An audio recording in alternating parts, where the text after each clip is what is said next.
ክርስቲያኖች እግዚአብሔርን ጠይቀነው ቶሎ መልስ ከሰጠን ሃይማኖታችንን እምነታችንን እያጠነከረልን ነው።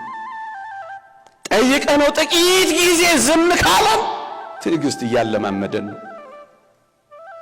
ጠይቀነው ጭራሽ መልስ ካልሰጠን አትጠራጠሩ፣ ጠልቶን ሳይወደን ቀርቶ ረስቶን ሳይኖር ቀርቶ የሌለ ሆኖ አይደለም፣ የተሻለ እያዘጋጀልን ስለሆነ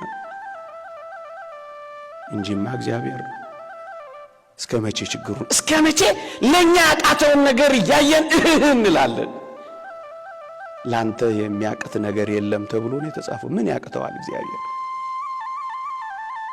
ክርስቲያኖች ተስፋ በማይቆረጥበት እግዚአብሔር ተስፋ እየቆረጠን ለምን ሰይጣንን ደስ እናሰኘዋለን?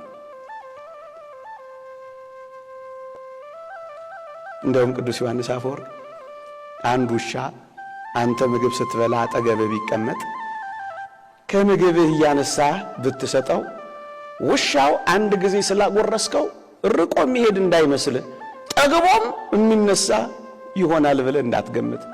በሰጠው ቁጥር ወደ አንተ ነው የሚጠጋው። ሰይጣንም እንደዚህ ነው። አንድ ጊዜ ስታማረርለት የበለጠ ነው ወደ አንተ የሚቀርበው። እናም ይላል አምላክህን እያመሰገንከው ሰይጣንን በረሃብ ቅጣው ይላል።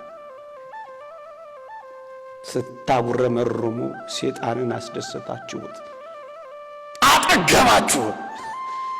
አሁን ምን ያህል የጠገባ አይመስላችሁም? በኢትዮጵያና በመላው ዓለም ምሬት፣ ማጉረምረም፣ ምስጋና ሲጠፋ እስከ መቼ ተስፋ እየቆረጥን?